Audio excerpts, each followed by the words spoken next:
Being boring in the right sense of the word was worth more than being noticed. By most independent rankings, there's a country in South America that hardly anyone talks about. Not because something went wrong there. Not because it's dangerous or unstable or hard to get to. Actually, it's the opposite. Uruguay is, by almost every measure, one of the safest and most livable countries in the entire Western Hemisphere. The institutions work. The water's clean, the power stays on, the health system functions, and the country has the highest fiber optic internet coverage anywhere in Latin America. The roads are kept up. And yet, ask most people to point to Uruguay on a map and they'll hesitate. They know it's tucked somewhere between Argentina and Brazil. After that, things get fuzzy. Part of that comes down to the numbers. Uruguay is about the size of Missouri, a little bigger than England, but home to only around 3.5 million people. That's not much for a country that size. Work out the density and you get roughly 20 people per square kilometer. Compare that to England's 280, or the Netherlands' 423. Uruguay sits at 20.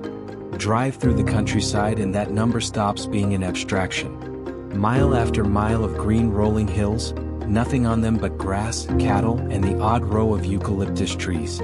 Towns spaced so far apart that long stretches of road pass without a single sign of another person.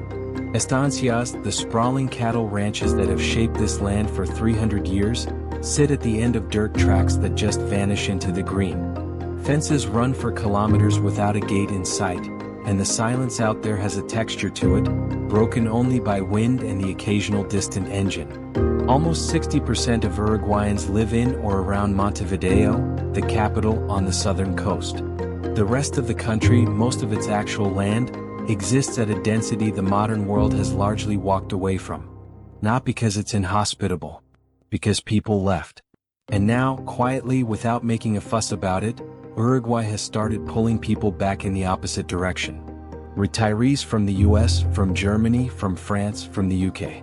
People who spent their working years in crowded, expensive, complicated cities, commuting long hours and answering emails at odd times, and who, somewhere in the second half of life, started asking a question Uruguay happens to answer rather well. What would it feel like to live somewhere that just leaves you alone? This is Uruguay. The country that barely registers in the world's conversation, and maybe for that exact reason, one of the best kept secrets in the Americas. To understand why a territory the size of England holds only 3.5 million people, you first need to understand what Uruguay is actually made of. It's almost entirely grassland. The proper term is temperate grassland, or locally, the pampas. Deep soil, rolling plains stretching across the southeastern corner of South America, one of the most ecologically productive landscapes on Earth, even if it doesn't look like much at a glance. There are barely any mountains, just a few low hill ranges that barely count as elevation. No jungle. No real mineral wealth underground worth digging for. What there is grass, cattle, and a river. The Rio de la Plata. The River of Silver, even though it's neither silver in color nor carrying any actual silver, marks Uruguay's southern border with Argentina and widens into the South Atlantic in an estuary so broad you can't see the far bank from the near one. Montevideo sits on its northern edge. Buenos Aires, the Argentine capital and one of the largest cities in the Americas, sits directly across the water, a short ferry away. That closeness is one of the defining facts of Uruguayan geography. This is a country that has always lived in the shadow of a much bigger, much louder neighbor. It was never built to hold a large population. Colonized late and only partially fought over by Spanish and Portuguese empires through the 1700s, it finally became an independent republic in 1828, less through popular revolt than through the convenience of having a buffer state wedged between Argentina and Brazil. The economy that grew out of that was built on whatever the land gave up, cattle and wool, exported in huge quantities from a country that barely needed anyone to produce them. A 10,000-hectare estancia can run with a handful of hands. The land was never labor-hungry. It never has been. So unlike the cities of Europe or the American East Coast, Uruguay never built the kind of industrial base that pulls people out of the countryside and stacks them into dense cities. Instead, people left entirely. Through the 20th century, economic crises, the political instability of the dictatorship that ran the country from 1973 to 1985, and the simple pull of bigger economies drew Uruguayans out to Argentina, Brazil, Spain, North America. Enough people left that the Uruguayan diaspora, Uruguayans living abroad, is thought to rival a meaningful chunk of the population still at home. What stayed behind was a country with good bones and not many people in it, a place that had lost a chunk of its own population but somehow kept its institutions largely intact. Democracy came back in '85. Institutions were rebuilt, the economy, modest but stable, became one of the steadiest in Latin America, and the culture absorbed enough hardship along the way to develop what Uruguayans themselves describe, with typical understatement, as a particular philosophy about pace. The grass is still there. The cattle are still there. The estancias haven't gone anywhere. What's changed is what the country's decided to do with all that space over the last 20 years versus the century before it. People have called Uruguay the Switzerland of South America, so often the phrase has worn smooth into a cliché. Like most clichés, there's more truth in it than the overuse suggests. It's not about mountains or watches or chocolate. It's about what Switzerland represents to a certain generation's imagination. A small country that made stability its main export, that built its institutions patiently and kept them running, and ended up somewhere things simply work, where people are largely left to run their own lives without the government or the neighbors overcomplicating it.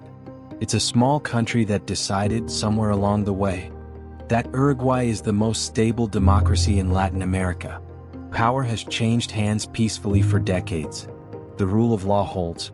Corruption exists, but at levels well below most of the region, and the kind of everyday bribery that shapes daily life in some neighboring countries is simply not part of how things get done here. The press is free, the courts independent. Water, electricity, internet, all reliable in a way that stands out sharply to anyone who's spent real time elsewhere in South America. In 2013, it also became the first country on Earth to fully legalize and regulate cannabis at the national level, not as some experiment, but as legislation passed through Parliament and rolled out through state-regulated pharmacies. It was the second country in the Americas to legalize same-sex marriage. And it's been a secular state since 1918, when church and state were formally split, making it one of the earliest countries in the hemisphere to do that. For retirees coming in from the US and Europe, the practical case for Uruguay is specific enough that it spawned its own small industry of relocation consultants and expat forums. The private health tier, called Mutualistas, gets you a full care network for somewhere between $100 and $200 a month. Housing in Montevideo runs well below comparable quality in any North American or Western European city. The climate is temperate, for real seasons, mild winters and manageable summers, without the hurricanes or earthquakes that hit much of the rest of the Americas. And then there's the tax question, usually the first thing that comes up in any conversation about why people actually picked Uruguay. The country runs a territorial tax system. Income earned outside Uruguay, a pension, social security, rental income from a property abroad, dividends from an overseas portfolio, none of it gets taxed here. Anyone who arrived as a resident before 2026 got a 10-year exemption on foreign source capital income. The rules shifted a little starting in 2026, tying that exemption to certain local investment conditions, but the core idea held. Uruguay wants residents who bring their spending here, and in exchange, it's happy to let them keep what they earn elsewhere. For a retired couple living off a US pension and social security, the math isn't complicated. No Uruguayan tax on that income. Health care costs a fraction of equivalent US private coverage. Rent, especially outside Montevideo in the smaller coastal towns that have become popular with foreign residents, is manageable on a retirement income that would be stretched thin in California or London. Uruguay isn't cheap the way some South American countries are cheap. It's actually expensive by regional standards, closer in everyday costs to parts of Southern Europe than to its neighbors. What it offers instead is predictability, the slow, steady, undramatic kind of stability that people who've spent decades in complicated places tend to go looking for once they hit the second half of life. Montevideo has a promenade. Sounds like a small detail until you actually see it. The Rambla runs 22 kilometers along the entire southern edge of the city, from the old port in the east to the quiet residential streets in the west, past parks, beaches, lookout points, and the occasional outdoor gym, used at every hour of the day by pretty much every slice of the city's population. Something most coastal promenades in the world only manage a long part of their length. People walk the Rambla in the morning with a thermos of mate tucked under one arm. The bitter herbal drink Uruguayans sip through a metal straw from a gourd they carry everywhere, topping it up from the thermos, passing it to friends they run into along the way. Sharing mate is such an ingrained ritual here, it works as both a greeting and a conversation at the same time. Someone walking the Rambla with mate at 8 in the morning isn't doing anything unusual. That's just what people do here. Montevideo holds about 1.5 million people, making it by far Uruguay's biggest city, and also, oddly, the smallest capital city in South America. Buenos Aires, right across the river, has 15 million in its metro area. Sao Paulo has 22 million. Montevideo's human scale isn't an accident or a sign of underdevelopment. It's the city's most consistent trait. You can actually understand it. It doesn't outrun your ability to navigate it without a map and a local guide.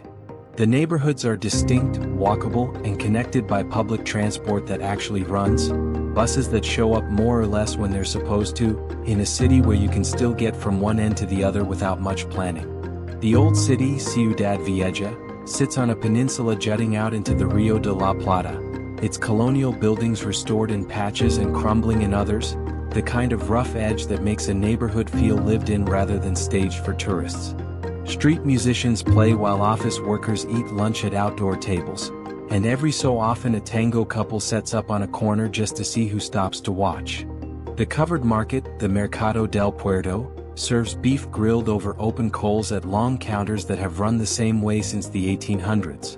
The harbor behind it still handles real cargo, cranes and container stacks working a stone's throw from the tourists photographing the old lighthouse.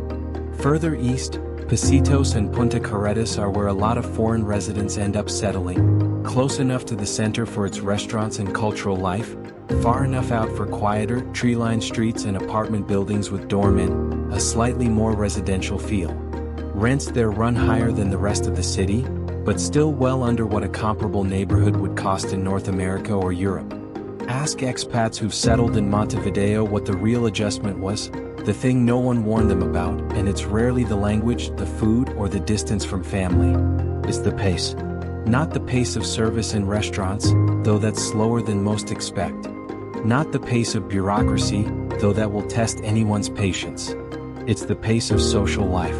Uruguay doesn't have a large English-speaking expat scene the way Bangkok or Lisbon or Mexico City do. The people you meet are Uruguayan, and Uruguayan friendships build slowly with real warmth, but without the fast-tracked intimacy of places where everyone's new and building a social circle from scratch. The expats who actually settle in well here are the ones who weren't in a rush to belong, who understood the relationships worth having take time, and who decided, somewhere in their later years, that slow was fine by them, even preferable after decades of moving at someone else's speed. They walk the Rambla in the morning. They drink their mate. They don't rush. An hour east of Montevideo, the coast starts to change. The city thins out and the road runs through towns that exist mostly for the summer. The long southern hemisphere summer that runs December through February, when Uruguayans and Argentines pour onto the beaches and turn these quiet places briefly loud and crowded. Then the season ends, the crowds leave, and the towns go back to whoever actually lives there year-round. Atlantida, La Paloma, Punta del Diablo, each one with its own feel, each one noticeably quieter once the tourists clear out, the beach bars shuttered and the fishing boats pulled up onto empty sand. Pine and eucalyptus, planted a century ago as windbreaks, now form thick groves behind long empty stretches of Atlantic beach. The water's colder than the Caribbean. These aren't the kind of beaches that fill up with umbrellas. You can walk 20 minutes in either direction and not see a soul. Punta del Este sits at the far eastern tip of Uruguay's southern coast, a peninsula pushing out into the Atlantic, harbor on one side, open ocean on the other. In season, it's one of the flashiest resort towns in South America, pulling in wealthy Argentines and Brazilians for its apartment towers, restaurants, and beach clubs. Out of season, it's something else entirely, Smaller, quieter, more honest, and the people who stick around through the off-season know they've got something the summer crowds never see. Empty boardwalks, half-price restaurants, and a whole peninsula that suddenly feels like there's alone. Drive inland from anywhere on the coast, and within half an hour the sea's gone and the campo takes over. Campo is the local word for the rural interior. Not a slight, not shorthand for poverty, just a description of a landscape and a way of life the country has built itself around for 3 centuries. Rolling grassland, cattle, the occasional town of a few thousand people built around a church, a plaza, and the basic machinery of an agricultural economy. A grain elevator, a vet supply shop, a co-op, a bar where the same handful of regulars show up every evening. In recent years, the estancias of the interior have quietly become one of the country's more unexpected draws. Some have been turned into boutique lodging, not the staged, costume version of rural life, but genuine working cattle ranches that added a guest wing onto an operation that runs the same whether or not anyone's staying there. You wake up and the gaucho, the horseman, the working cowboy of the southern cone, is already out in the field. The cattle are already moving. The mate's already brewing. In Uruguay, the gaucho isn't a costume. He's the person actually running the land that feeds the country. The wide-brimmed hat, the loose trousers tucked into boots, the knife worn at the belt as a tool rather than a prop. These are work clothes, worn because they hold up in this particular landscape. Gaucho culture, including its music and its whole relationship to horses, survives here with the kind of unbroken continuity you only find in places that never had to reconstruct a tradition, because they never actually lost it. There's no reenactment, no theater built for cameras, just people doing work their families have done for generations. Between the coast, the campo, and the small interior cities, Uruguay packs a country-sized range of environments into a population small enough that none of them ever feels crowded. For people arriving in the second half of life, that mix, space, stability, a climate that's mild without ever going to extremes, a culture that opens up eventually if you give it time, turns out to be exactly the combination they were after, and one most of them never expected to find in South America. Uruguay isn't a paradise. Talk to expats who've been here 5 or 10 years and they'll happily list what wears on them. The bureaucracy can be slow and rigid, the kind that still wants a physical stamp and a trip to an office running on 19th century hours. Imported goods, electronics, cars, certain foods, cost more because of protective tariffs and the basic logistics of shipping to a small market at the far end of the world. Winters can turn damp and gray with a cold wind off the river that gets into your bones in a way the thermometer never quite explains, since so few buildings here are built with real insulation or central heating in mind. It's a trade-off. Every country is. The people who choose Uruguay have usually done the math on what they're willing to give up. They give up next-day delivery and 24-hour supermarkets for a place where their grandkids can walk to the beach alone. They give up the buzz and variety of a huge city for a neighborhood where the shopkeeper knows their name within a month. They give up a tax code that shifts with every election for the long-term predictability of a system that leaves their foreign income untouched. And they give up the assumption that somewhere bigger automatically means somewhere better. Uruguay isn't trying to sell itself to anyone. It doesn't chase you the way some Caribbean islands or European golden visa programs do. It's just there, offering the same basic conditions it's held onto through global crises, regional turmoil, and economic upheaval. There's a word Uruguayans use for their ideal state of mind: tranquilo. It translates loosely to quiet or calm or peaceful, but none of those quite carry the full weight it holds here. Tranquilo is practically a social virtue, the quality you want in a neighbor, a politician, a business partner. It's the opposite of flashy. The opposite of anxious. It's the compliment reserved for someone who handles pressure without making a show of it. Uruguay is a country that decided, collectively, that some things matter more than maximum growth or global attention. What it built instead is modest, stable, and genuinely decent. A country where the president drives an old Volkswagen Beetle and lives in his own house. Instead of a palace, where the wealthiest people live in neighborhoods that look comfortable rather than exclusive, without the gates and hedges that signal wealth almost everywhere else on the continent. For the retirees who end up here, Uruguay is a quiet kind of rich. Rich in space, rich in time, rich in the sort of safety that lets you leave your front door unlocked in the small coastal towns. It's the country that barely shows up on the map of the world's crises and headlines. And for the people who actually live here, that's precisely the point. Uruguay stays at the edge of the world's conversation, a quiet green buffer wedged between two giants, perfectly content being overlooked.